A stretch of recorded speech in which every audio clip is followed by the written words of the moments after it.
Olá, bom dia, paz do Senhor. Hoje, quarta-feira, dia 9 de dezembro de 2020, o dia que com certeza o Senhor já manifestou, já concretizou sobre a tua vida, sobre a tua casa, a tua família. Que o Senhor te dê a paz que excede o entendimento, esteja sobre a tua casa, a tua família, os teus queridos e sobre tudo aquilo que você já se propôs a fazer no dia de hoje. O Senhor te abençoe, o Senhor te guarde, o Senhor resplandeça o seu rosto sobre a tua vida e tenha misericórdia de você e também de tudo aquilo que lhe pertence, tudo aquilo que lhe diz respeito, todas as coisas que lhe são muito caras, muito preciosas. O Senhor esteja por sobre tudo isso, guardando, abençoando, restaurando, renovando, reconstruindo, e o Senhor esteja sobre a tua vida, em nome de Jesus. Estamos estudando a palavra do Senhor sempre um pouquinho, lendo, orando pela nossa casa, pela nossa família e colocando tudo diante do altar do Senhor. E estamos lendo Mateus capítulo 6, passamos já por alguns momentos muito especiais do livro de Mateus, já estamos no capítulo 6, Mateus capítulo 6, versículo 25. Mateus 6, 25, diz o seguinte: por isso vos digo, não andeis ansiosos pela vossa vida, quanto ao que haveis de comer ou beber, nem pelo vosso corpo, quanto ao que haveis de vestir. Não é a vida mais que o alimento e o corpo mais que as vestes? Observai as aves do céu, não semeiam, não colhem, nem ajuntam em celeiros, contudo o vosso Pai Celeste as sustenta. Porventura não valeis vós muito mais do que as aves do céu? Qual de vós, por ansioso que esteja, pode acrescentar um côvado ao curso da sua vida? E por que andais ansiosos quanto ao vestuário? Considerai como crescem os lírios do campo, eles não trabalham, nem fiam. Eu, contudo, vos afirmo que nem Salomão, em toda a sua glória, se vestiu como qualquer deles. Ora, se Deus veste assim a erva do campo, que hoje existe, amanhã lançada no forno, quanto mais a vós outros, homens de pequena fé. Portanto, não vos inquieteis dizendo que comeremos, que beberemos ou com que nos vestiremos, porque os gentios é que procuram todas estas coisas, pois vosso Pai Celeste sabe que necessitais de todas elas. Buscai, pois, em primeiro lugar o seu reino e a sua justiça, e todas estas coisas vos serão acrescentadas. Portanto, não vos inquieteis com o dia de amanhã, pois o amanhã trará os seus cuidados. Basta ao dia o seu próprio mal. Então, nós, há poucos dias atrás, lemos aquilo que diz a palavra do Senhor, lá na oração do Pai Nosso: o pão nosso de cada dia nos dai hoje.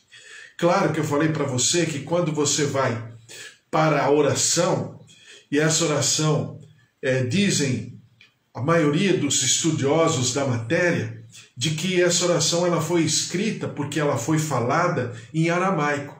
Aramaico era uma língua mais, vamos chamar assim, mais falada no meio, naquela região, no tempo de Jesus. Porque aramaico era uma língua que tanto os circunvizinhos como o próprio Israel, a Palestina da época, falavam. Então, Jesus sai do hebraico e entra no aramaico para deixar uma oração mais palatável, mais assim entendida para todos que estavam ali, não apenas os judeus. Então ele ora e ele ensina os seus ensinos como rabino, como um escriba que era Jesus. Então ele ensina de uma maneira que todos pudessem entender. Então ele ensina em aramaico. Quando ele diz, o pão nosso de cada dia nos dai hoje, as pessoas falam assim, como que Jesus pede para que Deus possa observar o pão de cada dia, se depois, em Mateus 6, de 25 em diante, ele fala para não se preocupar com o que deveis comer. Primeiro ele ensina na oração, o pão nosso de cada dia nos dai hoje, quer dizer, pedindo, clamando pelo pão de cada dia. Depois chega lá no versículo 25 e diante, ele fala para não ficar preocupado. Ora, primeiro ele pede para pedir, depois ele fala para não se preocupar, exatamente aí que está a situação. Porque no aramaico é o pão nosso de cada dia, é traduzido o seguinte, de maneira literal, né? O pão do Shabá, ou seja, como quem está na sexta-feira, né? O pão do Shabá, o pão de amanhã, nos dai hoje. Por quê? Porque o pão do Shabá, o pão do sábado, era dado na sexta-feira, porque no sábado, se você lembrar lá do tempo lá do povo no deserto, o povo não ia buscar o maná no sábado, mas pegava a porção do sábado na sexta-feira. Então é o pão do Shabá, nos dai hoje. Ou seja, o pão do Shabá, o pão do sábado, nos dê hoje. Mas o que é então o pão? O pão nesse momento, e eu já falei, a gente já conversou, só estou relembrando, que o pão é o pão celestial. É o pão de João capítulo 6 que Jesus ensina. É o pão que desce do céu. Vossos pais se alimentaram do maná no deserto e morreram. Mas se vocês se alimentarem do pão que o Pai está enviando, que sou eu, vocês jamais terão fome. Então, é sobre essa lógica de um alimento que vai além do fermento, do pão, né, de trigo. Vai além disso. Aí eu falei para você, se você quiser pedir o pão de cada dia, você está colocando teu coração diante do Senhor. Mas não seria essa a tônica, não seria essa a importância que o Senhor está dando na oração do Pai Nosso, mas sim a respeito de um pão, que é o que nós fazemos aqui na nossa sinagoga espiritual, né? na nossa comunhão cotidiana, na nossa comunidade virtual, é o que nós fazemos todos os dias. É a porção de hoje. Porção do quê? Da palavra de Deus. Quando eu entendo que a palavra do Senhor, que o Senhor possa me renovar todos os dias na tua palavra, ou seja, o pão de cada dia me dai hoje, aí tem sentido. Você entendeu? Então, quando o Senhor fala aqui, não andeis ansiosos por coisa alguma, com o que deveis de beber ou comer, por quê? Porque como eu já escolhi o Senhor, Gênesis 6, 24, eu já escolhi o Senhor a quem eu vou servir, então eu sou escravo desse Senhor, a lei prescreve que o Senhor vai cuidar do seu escravo, porque está na lei de Moisés. Então, se a lei de Moisés, quem escreveu, quem inspirou foi o Senhor, óbvio, se eu sou desse Senhor que escreveu, que originou a lei, é claro que esse Deus é suficientemente capaz e responsável para me dar o pão de cada dia. Por quê? Porque Ele vai cuidar de mim. Lembra que eu falei para você? Aquilo que acontecia em relação ao escravo e seu senhor na cultura hebraica, o escravo ficava como propriedade do Senhor, mas o Senhor tinha responsabilidade sobre aquele escravo. Primeiro, proteger, guardar. Ele tinha uma responsabilidade tão grande que alguns deles não viam a hora de dar a carta de alforria. Porque também haviam muitos escravos que não queriam sair da autoridade daquele senhor, porque era proteção política, era proteção policial de segurança, e tinha alimento, e tinha comida, e tinha a moradia, tinha abrigo. A maioria dos escravos tinha os seus filhos, e os seus filhos frequentavam a escola dos rabinos, mesmo sendo escravos. Os seus senhores eram obrigados, pela lei, a levarem os filhos dos escravos para conhecerem a palavra de Deus. Então havia uma série de responsabilidades. Não é esse tipo de escravidão que a gente tem na nossa cultura, por exemplo, brasileira, com o sistema escravagista lá do começo da história do Brasil. É diferente. Dito isso, quando o Senhor Jesus fala, olha, não andeis ansiosos, porque, poxa vida, se o Deus Todo-Poderoso que fez o céu e a terra tem esse cuidado com vocês, quem dirá quando vocês se propõem a tê-lo como Senhor? Então, é nessa linha de raciocínio. Quando fala de ansiedade, e eu falei com você de Filipenses 4, e a gente vai terminar aqui, Filipenses 4, diz assim, não andeis ansiosos de coisa alguma, em tudo, porém, sejam conhecidas diante de Deus as vossas petições. Primeiro, eu tenho que orar certo.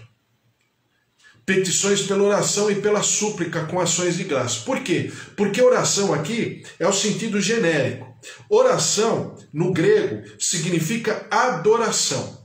O que é adoração em termos de oração? É quando eu louvo ao Senhor e me derramo diante do Senhor em louvor, reconhecendo a sua grandeza. Então é um louvor orado, né? Então é a oração.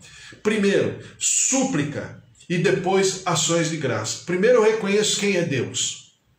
Então a minha oração, ela tem que ter alguns elementos, e a gente já aprendeu lá na oração do Pai Nosso. Primeiro, reconhecer a grandeza de Deus, sua majestade, o seu amor, a sua plenitude, a sua onisciência, a sua onipotência, a sua onipresença, a sua eternidade.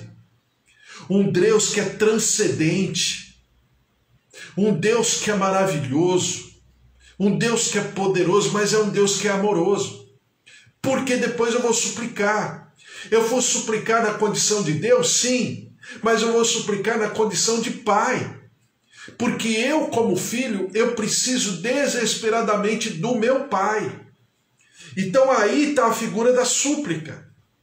A figura de que eu tenho que me derramar diante do Senhor. Eu tenho que fazer conhecida, como diz aqui, porém sejam conhecidas diante de Deus as vossas petições. Eu tenho que colocar diante de Deus o meu sentimento, a minha fragilidade, o meu medo, a minha tristeza, a minha angústia. Mas aí é Deus como Pai.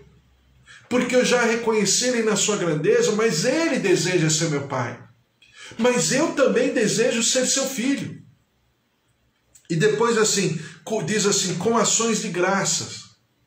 Porque quando eu agradeço ao Senhor, né? Então oração é adoração, porque eu sei quem Ele é. Com súplica, porque eu sei quem Ele é como Pai. E em terceiro, como ações de graças pelo que Ele faz. Então eu já vou agradecer por aquilo que Ele já fez, por aquilo que Ele está fazendo e por aquilo que Ele fará. Então, a minha oração precisa ter essa consciência, essa linha de raciocínio, essa coerência, esse bom senso meu como servo, como escravo de um Senhor que eu me propus a ser seu servo, a ser seu escravo. Quando eu me proponho, eu sou elevado à condição de filho em Jesus Cristo. Então eu reconheço a sua grandeza, depois eu absorvo a sua condição de pai, e eu absorvo a minha condição de filho, e em terceiro lugar, gratidão. Eu tenho que ter sempre essa linha de raciocínio. De uma maneira, claro, sincera, não matemática assim, né, cartesiana, não, mas de coração, de sentimento. Depois diz assim, e a paz de Deus que excede todo entendimento, guardará o vosso coração e a vossa mente em Cristo. Finalmente, irmãos, tudo que é verdadeiro, tudo que é respeitável, estou lendo Filipenses 4, tudo que é respeitável, tudo que é justo, tudo que é puro, tudo que é amável, tudo que é de boa fama, se alguma virtude há e se algum louvor existe, seja isso o que ocupe o vosso pensamento. Então não é apenas eu identificar que eu sou ansioso. Tá? Se eu me olhar agora no espelho, sair daqui agora e lá no espelho, eu estou olhando para uma pessoa ansiosa. tá? Nós somos ansiosos por natureza. Então, como eu preciso trabalhar isso? Primeiro, reconhecendo Deus Todo-Poderoso que fez o céu e a terra e a sua grandeza. Segundo, suplicando, colocando, abrindo as minhas verdades, os meus sentimentos, os meus absolutos, as minhas contingências, as minhas demandas diante do Senhor. Terceiro, agradecendo ao Senhor, me derramando diante do Senhor, reconhecendo aquilo que Ele já fez. Eu não caí de paraquedas de repente diante do Senhor. Eu tenho uma história com Ele. Se olhar para trás, os livramentos, os milagres, as situações e circunstâncias que Ele me livrou.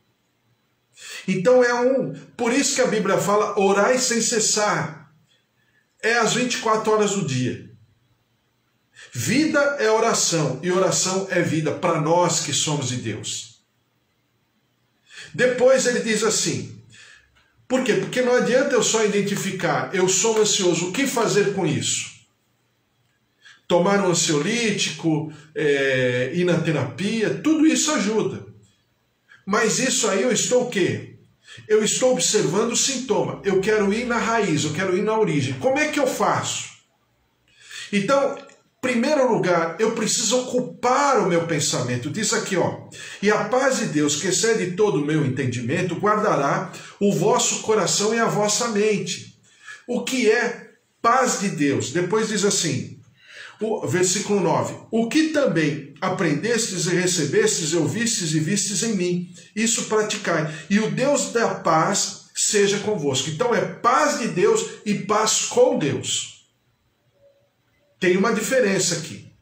É tudo a paz, mas é paz com Deus e paz de Deus, tá? Então, paz de Deus e paz com Deus. Até alguns que falam, né? Olha, a paz de Deus, se referindo a esse texto, né? A gente fala, a paz do Senhor, né? Mas tem alguns que falam, paz de Deus, por quê? Eles estão, na maioria das vezes, se referindo a esse texto. O que é paz de Deus e paz com Deus? Antes disso, entre a paz de Deus e a paz com Deus, tem aqui, ó, finalmente, irmãos, tudo que é verdadeiro, tudo que é respeitável, tudo que é justo. Então, primeiro, eu preciso me amparar de coisas verdadeiras.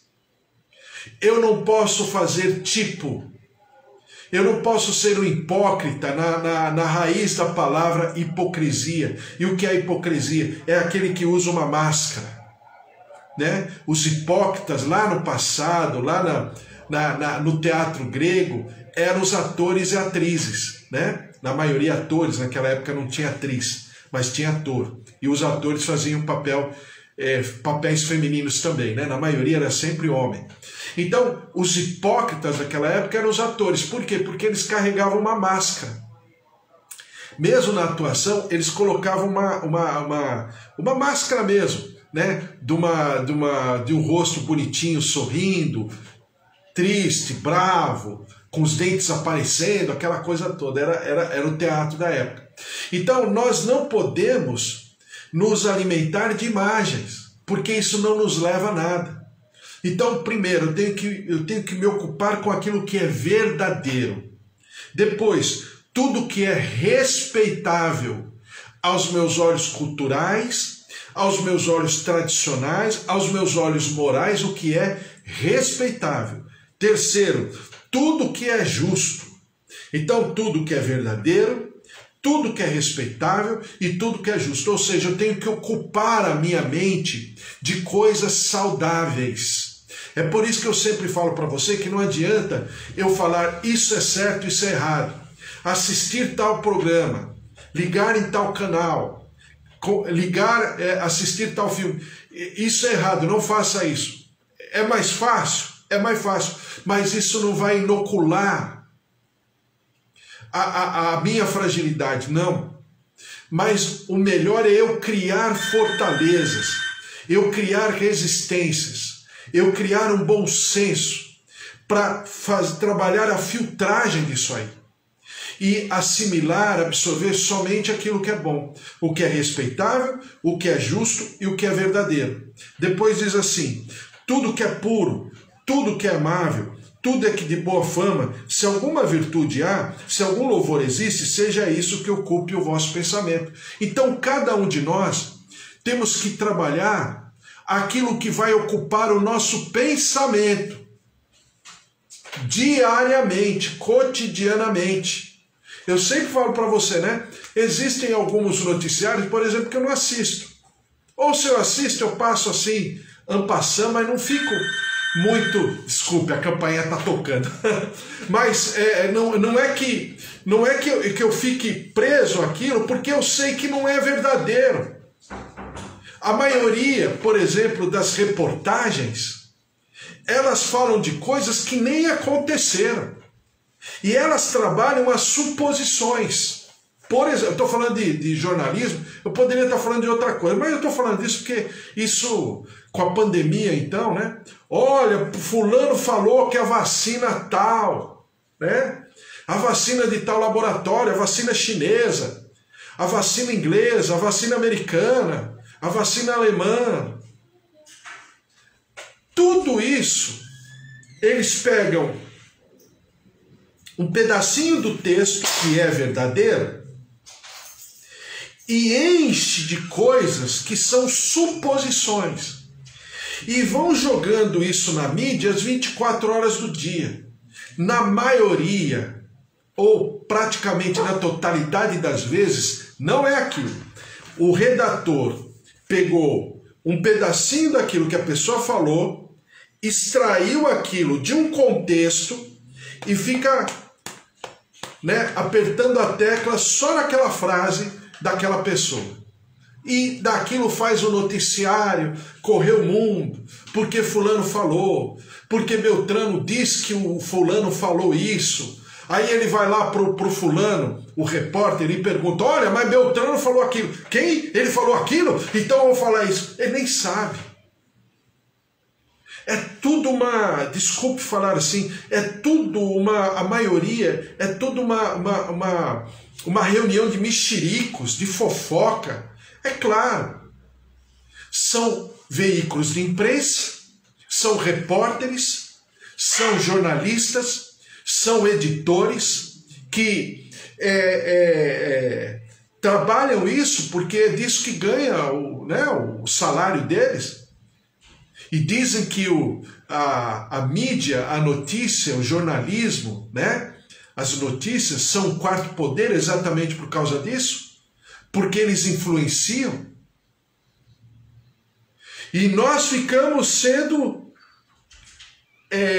vamos dizer, atormentados, metralhados todos os dias na nossa mente por isso. Mas cadê a palavra de Deus em tudo isso?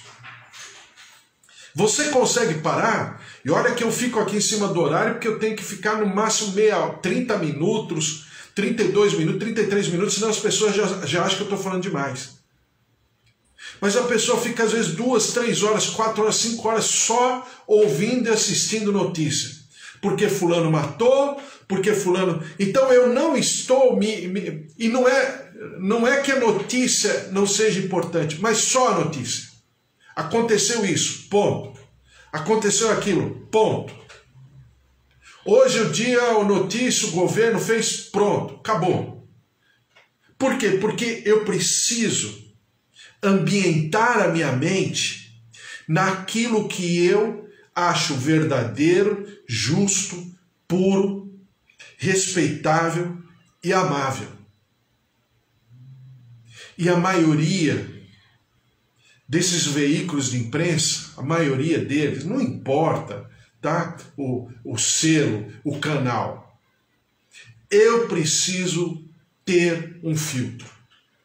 Porque senão eu vou entrar numa situação, porque muita informação ela causa ansiedade. Qualquer coisa que você pegue no teu celular e coloque aqui, tem pelo menos umas 100 opiniões sobre o mesmo assunto. Para quê? Qual a razão de eu ficar o dia inteiro? Não vai me acrescentar em nada. Mas se eu alimentar a minha mente com aquilo que é respeitável, com aquilo que é justo, com aquilo que é puro, com aquilo que é amável, com aquilo que é de boa fama, e se existe alguma virtude, aí tudo bem. Se é para descontração, tudo bem. Se é para aprendizado, tudo bem. Né? Então cabe a mim decidir. É como aqui esses veículos de comunicação que a gente usa, a rede social. Eu estou ligado aqui no Facebook, né, que está ao vivo. O YouTube eu subo depois o que eu estou falando, o estudo de hoje. Estou aqui no Instagram, né? Para as pessoas que têm o meu telefone e tudo, WhatsApp, eu mando pelo WhatsApp e pronto. Né? Então eu estou pegando um instrumento maravilhoso, que para mim, se os meus olhos forem bons, todo o meu corpo será luz, que é maravilhoso, e utilizo como instrumento na obra de Deus. Pronto! O reino dos céus está sendo aqui, né, reproduzido. Pronto! Agora, tem outras pessoas que utilizam de outras maneiras? Tem. Então eu tenho que criar um filtro. E isso é uma obra do Espírito Santo, não é apenas uma atitude pessoal, disciplinada, porque nem sempre eu vou alcançar o objetivo. Mas com o Senhor é diferente. E por fim, paz com Deus e paz de Deus. Qual a diferença? Paz com Deus é quando tem a ver sobre a minha justificação. O que é paz com Deus? É quando eu entendo que Jesus é o meu Senhor, e porque Ele é meu Senhor, Ele vai me salvar, né? Então, Senhor primeiro, Salvador segundo, tá? Então, Jesus é o meu Senhor, porque eu me propus a que Ele fosse o meu Senhor, Mateus 6, versículo 24.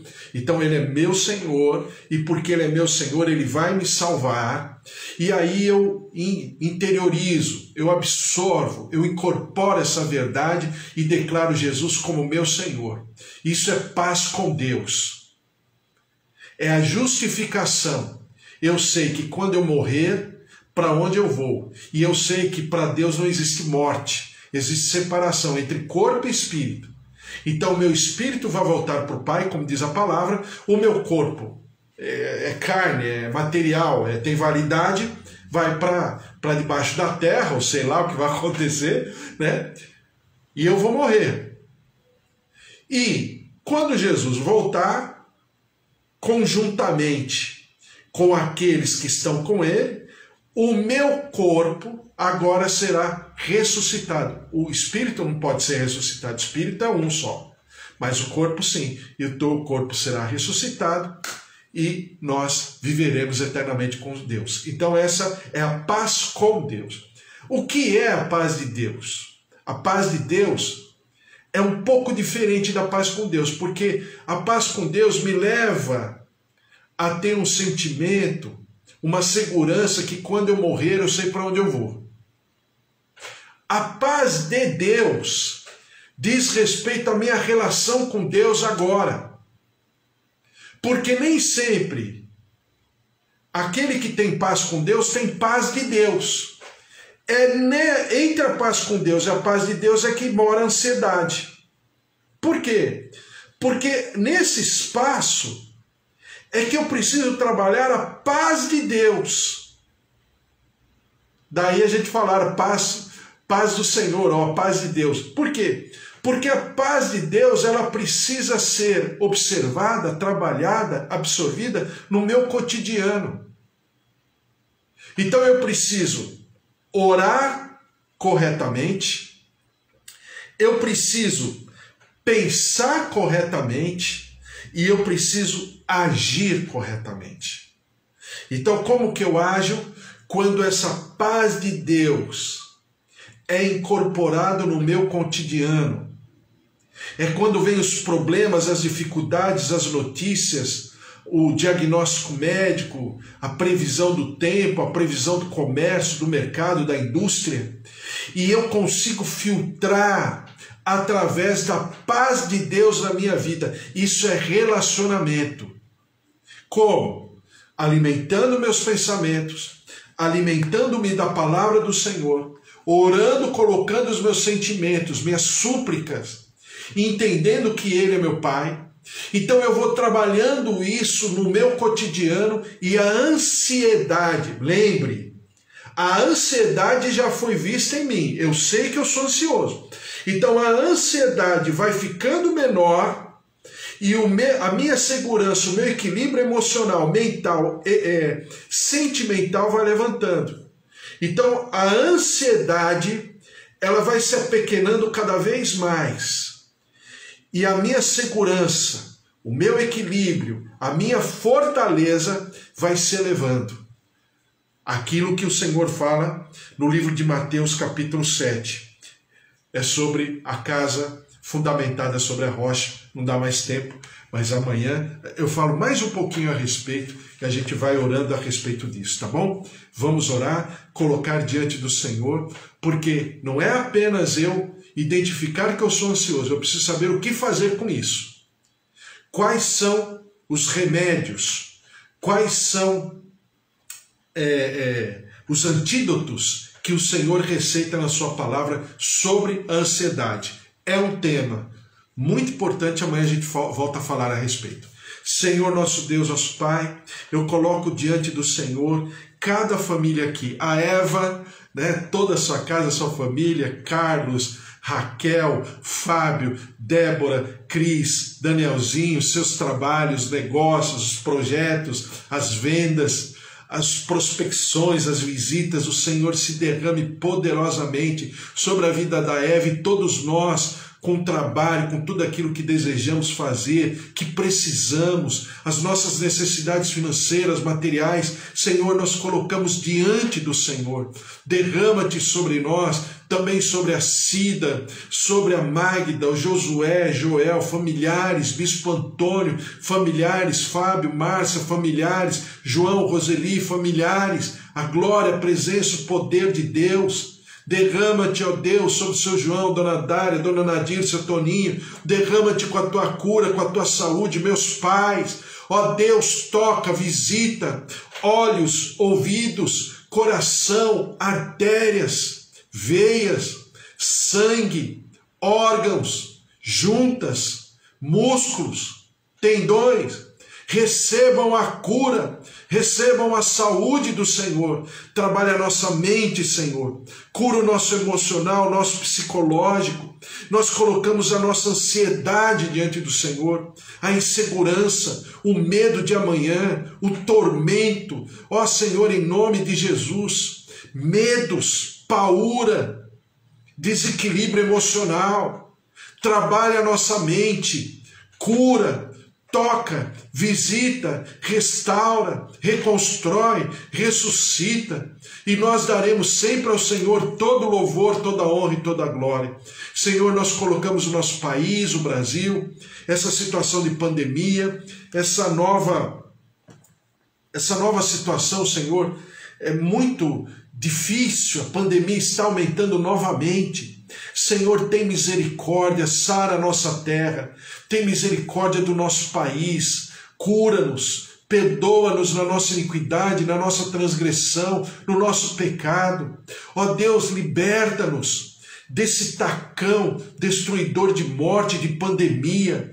Traz, Senhor, o alívio, cura o nosso povo, cura a nossa terra, e nós daremos ao Senhor sempre todo louvor, toda honra e toda glória. Abençoa-nos, que nós tenhamos, Senhor, uma quarta-feira maravilhosa, na Tua presença, no Teu poder, inspirados pela Tua palavra, trabalhados no nosso íntimo, no nosso coração, e nós daremos sempre ao Senhor todo louvor, toda honra e toda glória. Por isso, ó Deus, fala, toca-nos, continua a nos falar, através do Teu Santo Espírito, e nós Te louvaremos sempre, em nome de Jesus. Amém. Amém? Que o amor de Deus Pai, a vida vitoriosa em Jesus Cristo e as consolações do Espírito Santo da promessa se manifestem sobre a nossa vida, sobre a nossa casa, sobre a nossa família, e que, se Deus é por nós, quem será contra nós? Se o Senhor é o nosso pastor, de nada nós teremos falta. Que Deus te abençoe, uma quarta-feira maravilhosa, um beijo, até amanhã, 10 horas, hein? Fiquem na paz, tchau, tchau.